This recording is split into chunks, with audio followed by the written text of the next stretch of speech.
ছিল, চাঁদাবাজি করেছে, যুবলীগ চাঁদাবাজি করেছে, নানান অভিযোগ আমরা পেয়েছি, এসেছে পত্রিকায় গণমাধ্যমে এসেছে। 5 আগস্টের পর থেকে বিএনপির নামে ছাত্র দল, যুব দল এদের নামে আসা শুরু করেছে।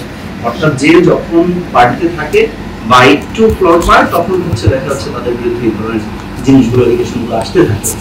এনসিপির দিন যত যাচ্ছে তত এই জিনিসগুলো সামনে আসা শুরু করেছে।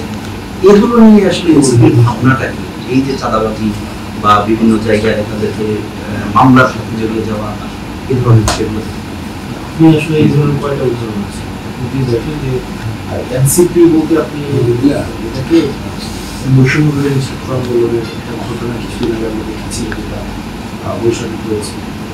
বৈষম্য বিরোধী আর এনসিপি, বৈষম্য বিরোধী কি এনসিপি, বৈষম্য বিরোধী কি এনসিপি, বিষয়টা কেমন যে বৈষম্য ছাত্র আন্দোলন এনসিপি একটা বৈষম্য বিরোধী এনসিপির জন্ম, ওইটাও রেখেছেন এটাও রেখেছেন, দুটোই আপনার। বৈষম্য বিরোধী ছাত্র আন্দোলন সর্বজনীন প্ল্যাটফর্ম ছিল।